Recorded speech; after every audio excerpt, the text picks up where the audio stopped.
오늘 말씀은 특별히 3단계로 나누어서 말씀을 드리는데, 여호수아서 23장 1절부터 6절까지 말씀 가운데 보면 먼저 1절, 2절 읽을까요?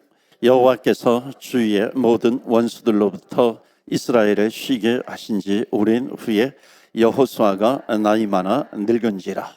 여호수아가 온 이스라엘 곧 그들의 장로들과 수령들과 재판장들과 관리들을 불러다가 그들에게 이르되 나는 나이가 많아 늙었도다. 아멘. 여호수아가 나이가 많아 늙었다라고 하는 것을 1절, 2절에 이제 반복해서 나옵니다. 어찌 보면 이 말씀은 죽음의 문턱에 있는 그 여호수아입니다. 그러니까 죽음의 문턱에 있는 여호수아가 그 나라 이제 리더들을 이제 불러 모아놓고 이제 고별 메시지를 전하는 거죠. 그 고별 메시지가 이제 3절부터 나오는 겁니다. 3절부터 5절까지 우리 함께 합독합니다. 시작. 너희의 하나님 여호와께서 너희를 위하여 이 모든 나라에 행하신 일을 너희 하나님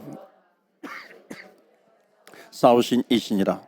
보라, 내가 요단에서부터 이미 멸한 모든 나라를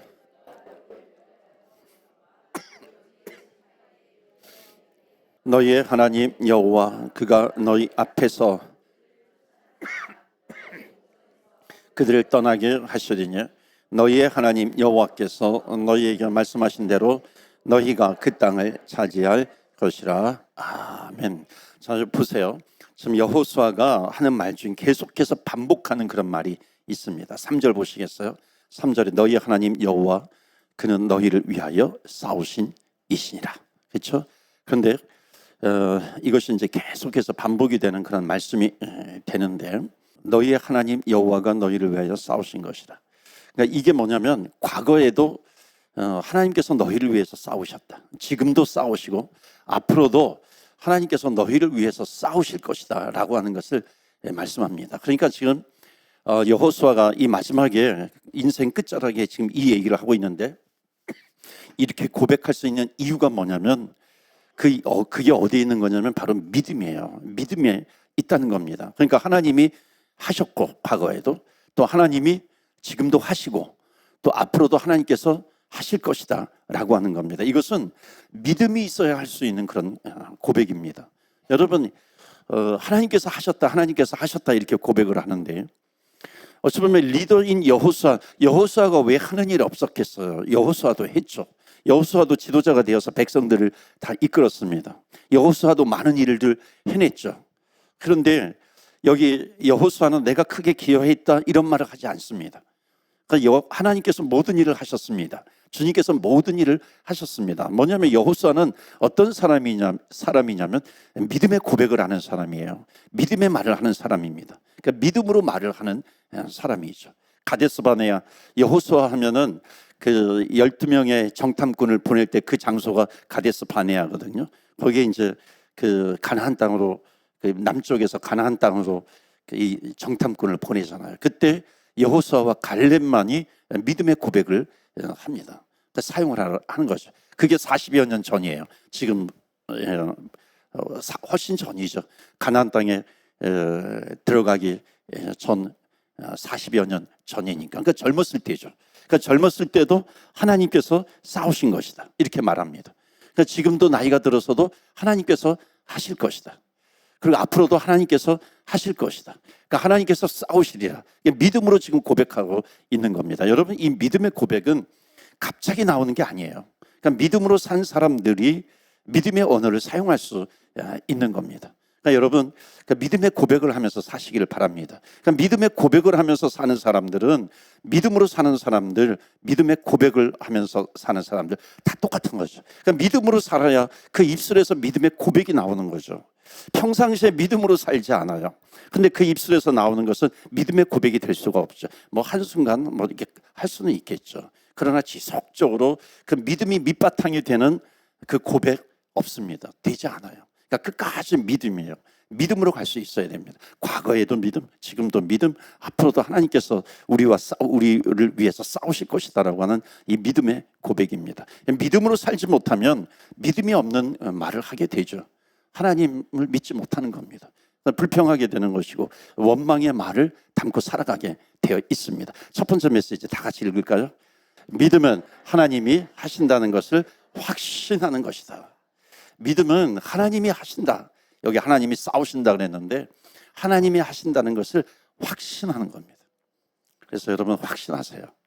믿음은 언제나 하나님이 이끄신다는 그 소망을 가지고 갑니다. 그래서 하나님은 믿음으로 사는 자, 믿음으로 고백하는 자를 축복하십니다. 믿음이 없이는 하나님을 기쁘시게 하지 못하나니 그랬습니다. 그래서 믿음으로 고백하는 훈련을 우리는 해나가야 됩니다. 여러분 나이가 많아질수록 믿음의 고백은 많아져야 됩니다. 왜냐하면 특히 이제 연세가 드신 분들은 나이가 많아지신 분들은 그 하는 말이 비중이 있기 때문에 그래요. 말에 비중이 있습니다. 말에 무게가 있기 때문에 그렇습니다. 그래서 더욱 믿음의 언어를 사용해야 됩니다. 그러니까 나이가 들수록 또 경험이 많아지기 때문이죠. 경험이 많잖아요.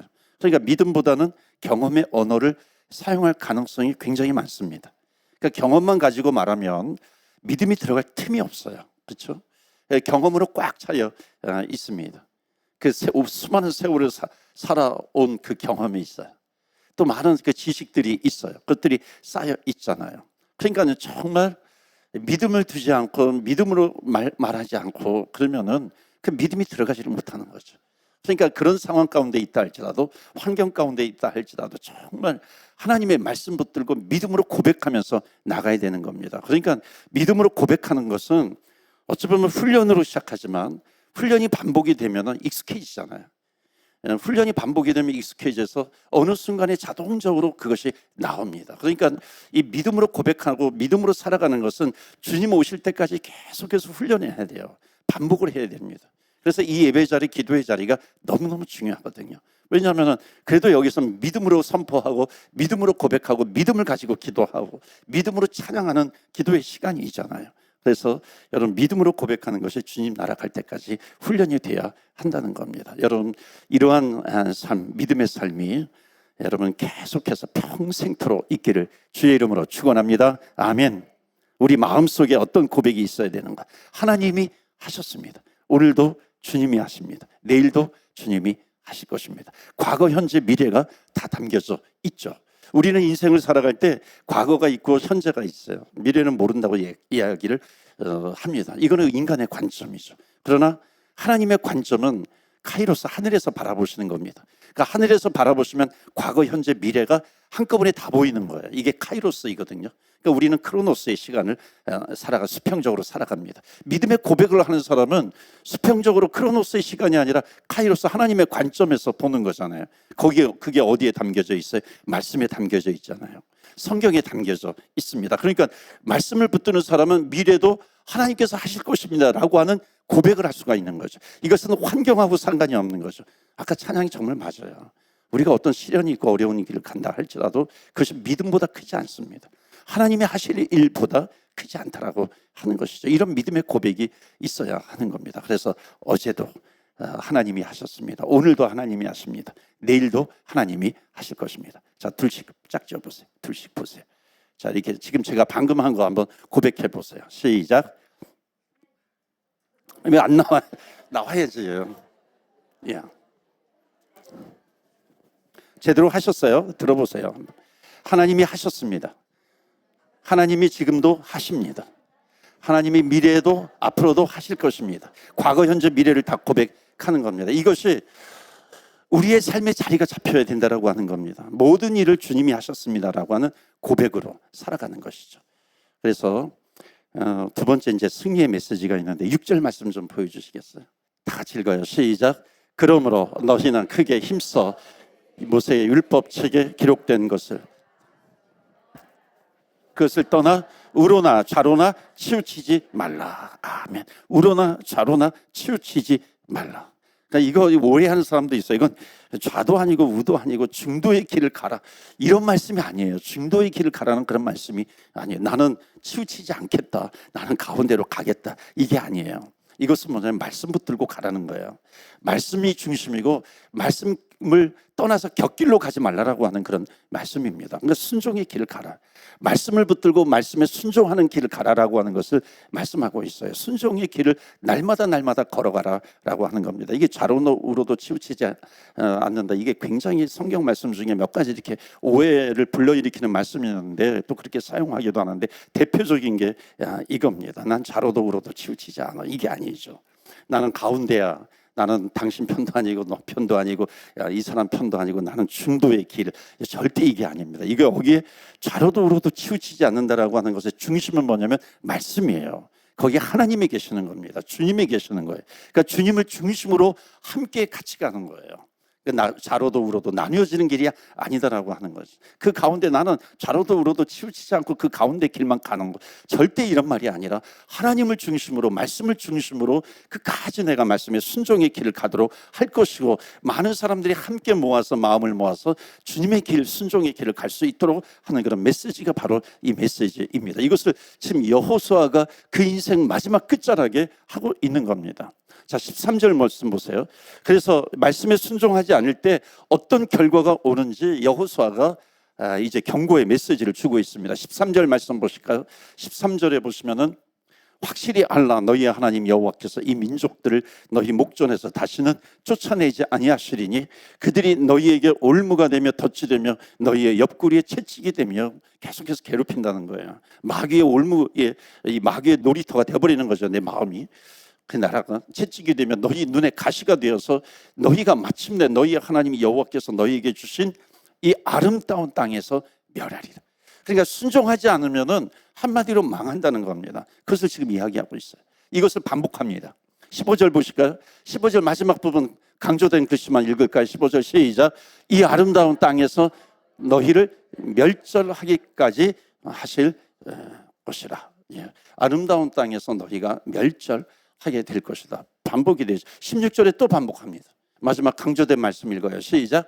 아름다운 땅에서 너희가 속히 멸망하리라 하니라. 그러니까 다른 신들을 섬겨가지고 그들에게 절하며 멸망하리라. 이것이 반복이 되고 있습니다. 반복이라고 하는 것은 성경에서 아주 확실하게 강조하고 있는 말씀이에요. 그러니까 세속적인 가치관과 타협하면 필연적으로 우리는 패자의 길을 가게 된다는 것을 말씀하고 있는 거죠. 여러분, 교회가 이 타협의 길을 걸어온 지 굉장히 오래됐습니다. 중세 때 마찬가지죠. 중세 때 대표적으로 복음의 정도에서 떠나가지고 세상과 타협의 길을 갔을 때에 수십 년 동안 수백 년 동안 영적 어둠 속에서 방황하면서 부패의 길을 걸어가게 된 겁니다. 유감스럽게도 현대교회는 또 하나의 이 어떤 중세기적인 어둠 속으로 빠져 들어가고 있는 그런 위기를 겪고 있습니다. 그 이유가 뭐냐면 교인 수가 줄어든다, 젊은이가 떠나간다, 선교사들이 줄어들고 있다, 이런 문제가 아니에요. 절대 이런 문제가 아니라 그것은 뭐냐면 강단에서 복음의 파워가 불투명해지고 있어요. 복음이 불투명해지고 있어요. 복음이 약화되고 있어요. 복음의 수준이 계속해서 떨어지고 있는 겁니다. 여러분, 복음의 파워가 불투명해지면은 결과적으로 어떤 현상이 나타나냐면 세상과 타협하게 되는 겁니다.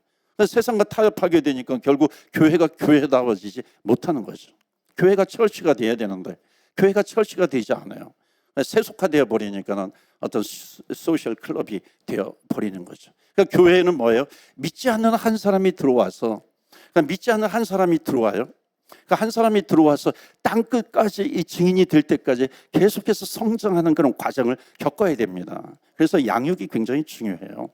전도 중요하죠. 한 영혼이 전도돼서 왔어요. 사랑의 공동체 중요하죠. 왜냐하면 잘 정착이 돼야 되니까. 정착이 끝인가요? 아니죠. 영적 어린아이 베이비가 영적인 청년 넘어서도 영적인 장년 아비까지 자라나게 되는 거죠. 이게 양육 아니겠습니까? 그러니까 계속해서 구원받은 하나님의 백성들, 그러니까 교회가 뭐예요? 하나님을 믿지 않는 사람이 교회 안으로 들어온다는 것이 뭐예요? 믿음을 가지고 구원받은 백성이 되는 거예요. 이거 너무나도 중요한 교회의 본질적인 사역이 되는 것이죠. 그럼 왔으면 믿음은 자라나게 돼야 되는 것이죠. 양육이 돼야 되는 것이죠.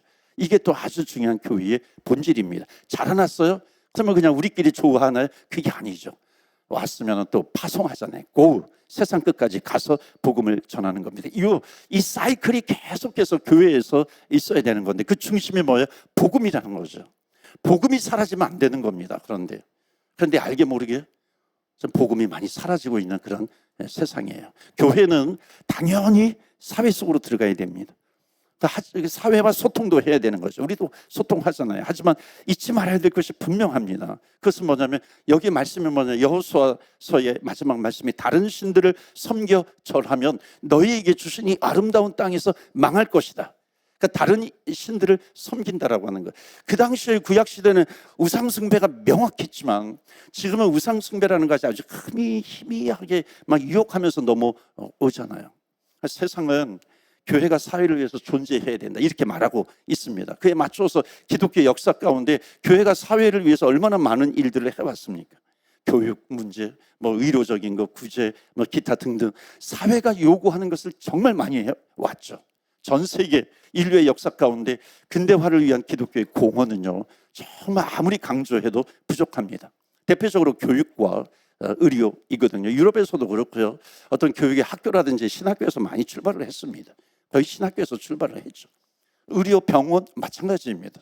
기독교 복음병원 그런 데서 시작을 했죠. 그러니까 어느 나라이든지 교육과 의료를 위해서 하는 그 기독교의 공헌은 아무리 칭송을 해도 모자랍니다. 하지만 이게 목적이 아니라고 하는 거죠.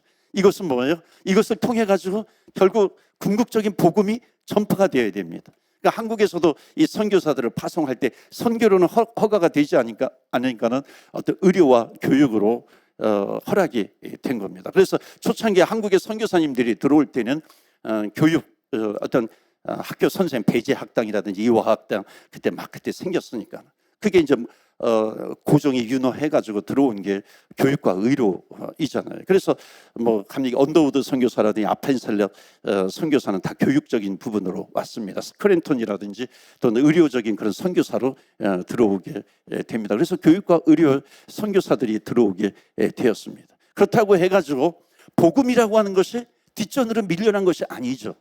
그러니까 세상은 교육, 구제, 기독교 역사를 얘기하면서 한국 기독교 역사를 얘기하면서 교육이라든지 구제라든지 의료라든지 이런 것이 교회의 본질이라고 이야기를 합니다. 그렇다면 교회는 뭐라고 얘기해요? 의료와 교육은 목적이 아니죠. 목적이 아니라 그것은 하나의 브릿지, 징검다리가 되는 겁니다. 그러니까 징검다리라고 하는 것이 뭐예요? 목적지를 향하기 위해서 그것은 넘어가야 되는 것이죠. 하나의 과정이 되는 것. 그러니까 복음의 징검다리, 구원의 징검다리, 십자가의 징검다리가 되는 겁니다. 그러니까 세상은 교회가 필요할 때는 필요하다고 해가지고 필요를 요구하지만은 이제는 그것이 다 채워지면은 세상은 뭐라 그러냐면 이제 교회는 필요 없다 그래요. 교회는 필요 없어. 가차 없이 내치고 말 겁니다. 유럽이 그렇게 되어가고 있는 거예요. 계속해서 교회가 사랑을 베풀어서 사회에다가 해라 이렇게 합니다. 다 받고 나면 이제 필요 없어 이렇게 이야기하는 거죠. 소수 인권을 보호하지 않으려면 교회는 필요 없다 말하는 게 세상입니다. 일제 강점기 때에 1910년이 이제 한일합방이 이루어지잖아요. 이루어지는데 그때는 무력으로 통치를 했어요. 1910년 이전까지는 통감부였고 그 다음에는 총독부였잖아요. 그러니까 그때 데라우츠라고 하는 아주 이 헌병 통치를 했거든요. 경찰 군인 통치 굉장히 고문이라든지 이런 것이 굉장히 심했습니다. 그래서 그때는 이제 제정 러시아에서 고문하는 방법들을 그대로 배워가지고 와가지고 한국의 독립운동가라든지 이런 굉장히 엄청나게 심한 고문을 자행을 했죠. 그리고 이제 1919년에 3.1운동이 일어나니까는 지렁이도 밟으면 꿈틀한다고 해가지고 그 억압의 방법을 바꿉니다. 그게 무력 통치에서 문화 통치로 전략을 바꿔버린 겁니다. 그때 이 한국 땅 조선 땅에서 백성들이 어떻게 생각을 했냐면 이제는 태평성대의 시대가 왔다. 태평성대의 시대가 왔다라고 하는 것처럼 그때 느껴졌습니다. 그러니까 자유가 왔다고까지 생각을 한 겁니다. 근데 일제는 어떻게 해요? 뒤로는 술이라든지 화토 이렇게 노름하는 거 있잖아요. 그다음에 한이 서린 그런 우리나라 말로는 뽕짝이라는데 원래는 그 뽕짝이라고 하는 것이 일본의 엔가에서 온 거거든요. 그러니까 엔가를 이걸 그냥 쫙쫙 이렇게 퍼뜨려 버립니다. 그래서 이 한을 달래는 그런 노래들을 대대적으로 퍼뜨린 겁니다. 여러분 이게 더 무서운 거죠. 좀 무서운 거예요. 마치 억압이 없는 것 같아요. 그런데 서서히 죄악의 길로 들어가게 만드는 거죠. 아주 완전히 노예로 만들어 버리는 겁니다. 마치 겉으로 볼 때는 종교의 자유가 있는 것 같기도 해요. 하지만 더 교묘하게 신앙의 자유를 억압하게 됩니다. 앞으로 이런 일들이 더 있게 될 겁니다. 그러니까 신앙의 절개를 지키는 사람, 끝까지 복음이 진리야 그러면서 끝까지 복음을 지키는 사람, 십자가의 보혈을 붙들고 있는 사람, 마치 점점 외계인 취급을 당하는 그런 시대가 오고 있다라고 하는 겁니다. 그러니까 그럴듯하게 타협하는 신앙인들을 보면은 이성이 있는 것 같아요. 레이셔널, 어떤 합리적인 그런 신앙인 것 같아요. 젠틀맨 같아요. 젠틀맨 신앙인 것처럼 칭찬을 받게 됩니다. 그런데 점점 교회는 복음의 파워를 잃어버려 가고 있는 겁니다. 그래서 여호수아가 지금 얘기하는 게 뭐냐면, 가나안 복지에 이제 정착하게 된 백성들에게 마지막 메시지를 전하는 겁니다. 좌로도 우로도 치우치지 말라. 우로도 좌로도 치우치지 말라.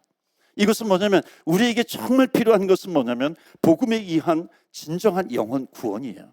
그러니까 그들을 복음의 사람으로 세워가는 것이고, 그러니까 한 영혼을 구원하고 주님의 제자로 양육하고 복음의 일꾼으로 세워서 복음으로 세상을 변화시켜 나가는 이 교회의 존재의 본질이 있거든요.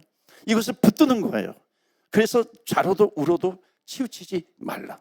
그러니까 교회는 생명의 구조선이 되는 것이고, 이게 마치 여호수아가 이 땅의 백성들에게 마지막으로 주는 그런 유언과도 같은 메시지예요. 마지막 유언입니다.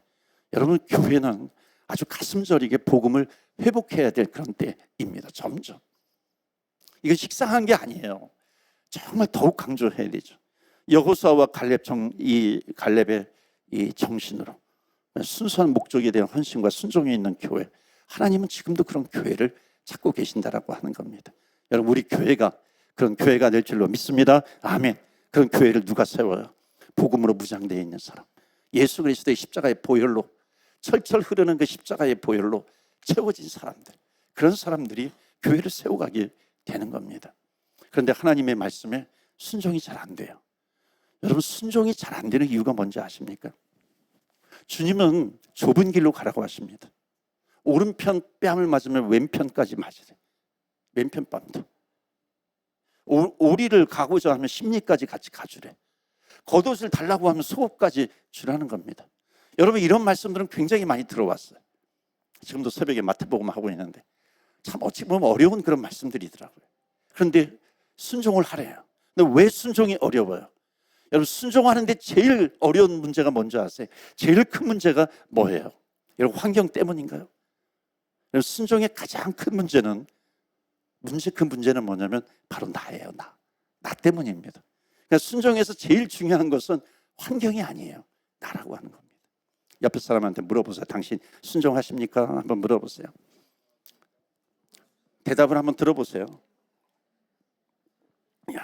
순종이 왜 안 돼요? 순종이 왜 안 되십니까? 원인은요, 절대 환경에 있지 않아요. 순종이 안 되는 이유는 나예요. 어떤 배경에 있지 않아요. 사람에게 있지 않습니다. 오늘 두 번째 우리에게 주신 메시지, 다 같이 두 번째 메시지 시작. 순종은 나를 이기는 것이다. 아멘. 순종은 나를 이겨야 되는 거예요. 그래야 순종할 수 있습니다. 순종하는 것은 밖에 있는 세력과 싸우는 게 절대 아니에요. 나와 싸워야 되는 것입니다. 그러니까 내 안에 불순종의 세력과 싸우는 겁니다. 왜냐하면 내 안에 성령님이 계시기 때문에 그래요. 그러니까 여러분, 날마다 내 자신과 싸우기를 주의 이름으로 부탁드립니다. 자기와의 싸움이 되는 거죠. 여호수아는 이 정복 이야기예요. 가나안 정복 이야기. 그게 여호수아서 성경입니다. 그런데 그 정복 이야기의 핵심적인 것은 뭐냐면 두 가지입니다. 두 가지를 정복해야 됩니다. 하나는 뭐냐면 가나안을 정복합니다. 가나안을 정복하는 것이 뭐냐면 죄를 정복하는 겁니다. 이 세상의 죄와 싸워야 돼요. 나의 죄와 싸워야 하는 겁니다. 그러기 위해서는 순종을 해야 되는데, 두 번째는 뭐냐면 말씀에 순종하기 위해서는 나를 정복해야 합니다. 첫 번째, 죄를 정복해야 되죠. 그리고 나를 정복해야 합니다. 믿음의 여정이라고 하는 것은 나를 죽여가는 과정입니다. 나와 싸워서 나를 죽여가는 그 과정, 이게 믿음의 여정이에요. 우리가 가야 될 순례의 여정길, 그것은 싸우는 겁니다. 죄와 싸워야 돼요. 세상과 싸워야 되고 나와 싸워야 하는 겁니다. 여러분, 지도자는 누구냐면 자신과 싸우는 사람입니다. 그러니까 자신과 싸움을 싸우는 지도자가 있을 때, 내일도 교사 수련회거든요. 교사는 누구냐면 지도자거든요. 리더. 원래는 인간은 리더가 없어요. 그러나 이제 우리가 통상적으로 리더, 지도자라고 하는 이름을 붙이는 거죠. 왜냐하면 참 지도자가 예수 그리스도거든요. 참 지도자 대신 예수 그리스도를 바라보면서 함께 그 갈 수 있도록 하는 사람, 이게 이제 이 세상에서의 어떤 영적인 리더, 교회에서의 리더를 이야기합니다. 그러니까 여러분, 자신과의 싸움을 싸우는 지도자가 있을 때, 자신과 싸우는 교사가 있을 때예요. 그러니까 자기와 싸우는 영적 지도자가 세우시게 되면은 하나님은 반드시 그 사람에게 무엇을 주시냐면 영적 권위를 주십니다. 그러니까 영적 권위는 자신과 싸우는 사람이에요. 죄와 싸우는 사람입니다. 그런 사람에게 영적 권위, 영적 파워를 주시는 겁니다. 여러분, 자기는 마음대로 살면서 말만 떠들면요, 거기에 권위가 어디 있어요? 존경이 하나도 없는 겁니다.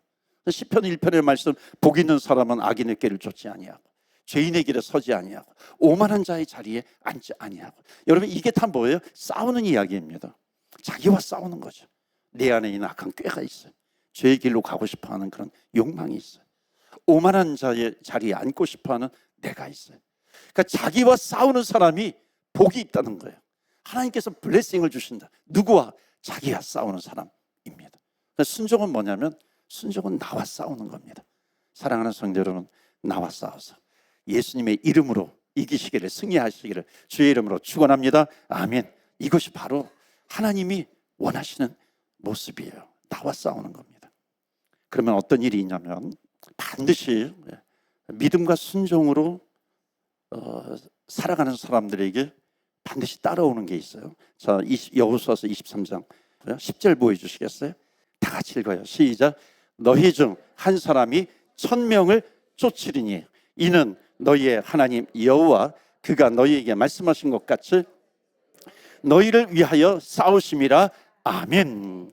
너희 중에 한 사람이 1000명을 쫓아버리는 거죠. 그러니까 일당백이 아니라, 그리스도인은 누구냐면 일당천의 승리가 주어지는 사람이 그리스도인입니다. 믿으십니까? 아멘. 일당천이에요. 왜냐하면 내가 싸우는 게 아니라 하나님이 너희를 위해서 싸우실 것이다 하는 거죠. 하나님이 싸우심이라. 그러니까 이렇게 말하는 사람은 이미 승리를 누리고 있는 사람입니다.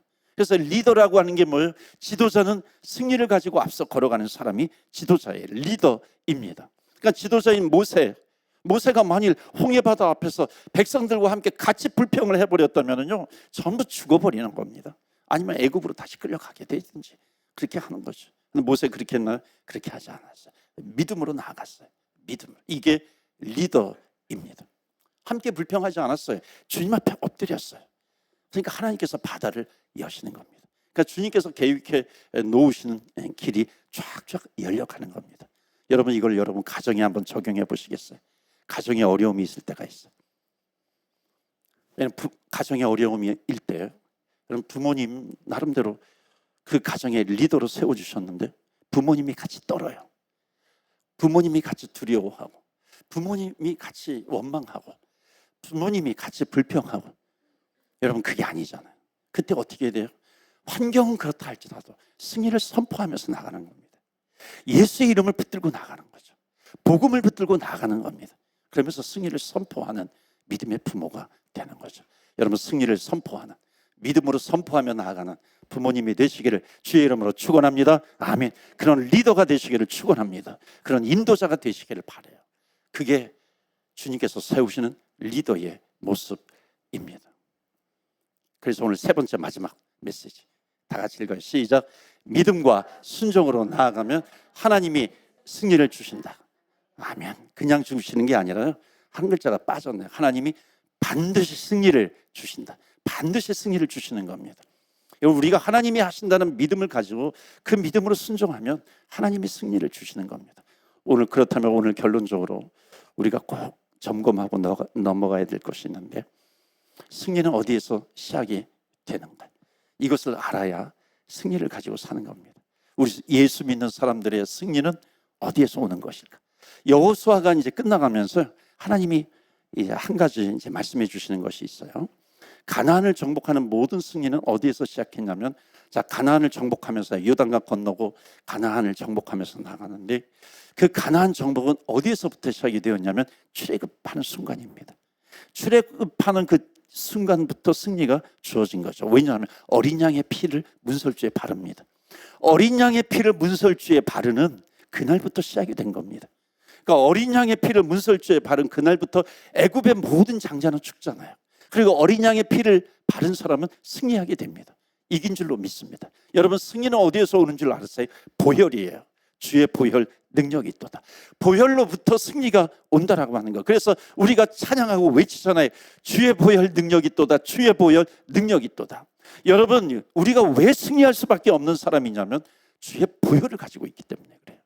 주의 보혈이 흘러가고 있는 사람이에요. 그렇기 때문에 승리가 있는 거죠. 승리는 나에게서 오는 것이 아니라 주님께서 주시는 거죠. 십자가에서 흘리신 그 보혈, 그러니까 예수 그리스도의 보혈을 가지고 있는 사람이 승리입니다. 그러니까 가나안 정복은 어디에서부터 나와요?